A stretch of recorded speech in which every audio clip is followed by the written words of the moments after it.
English lessons में आपका स्वागत है। Ramesh is playing with a ball. Ramesh गेंद से खेल रहा है। Anil is writing with a pen. Anil pen से लिख रहा है। You are riding a bicycle. तुम साइकिल पर बैठे हो। We are doing our homework. हम हमारा घर कार्य कर रहे हैं। Ashok is brushing his teeth. Ashok अपने दांत ब्रश से साफ कर रहा है। The sun is rising in the east. सूर्य पूर्व दिशा में उग रहा है। The children are going to school. बच्चे पाठशाला में जा रहे हैं। I am giving him a rupee. मैं उसे 1 रुपया दे रहा हूँ।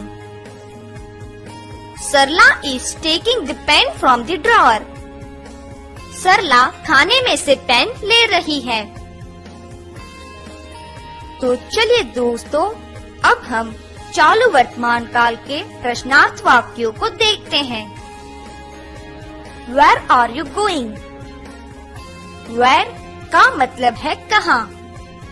तुम कहाँ जा रहे हो। What are you doing?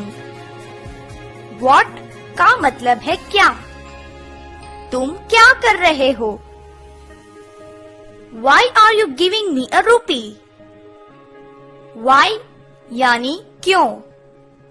तुम मुझे 1 रुपया क्यों दे रहे हो। Who is writing in that room? Who यानी कौन। उस कक्ष में कौन लिख रहा है। Who is taking the pen from the drawer? खाने में से पेन कौन ले रहा है। Why are you taking the pen from the drawer? आप खाने में से पेन क्यों ले रहे हो। Where is he working? वह कहाँ काम करता है। What are you playing? तुम क्या खेल रहे हो। What are you writing? तुम क्या लिख रहे हो। याद रखिए दोस्तों, उपरोक्त वाक्यों में where, why और what से शुरू होने वाले वाक्यों में क्रियापद कर्ता के आगे आता है, जबकि who से शुरू होने वाले वाक्यों में who पहले आता है और क्रियापद बाद में आता है।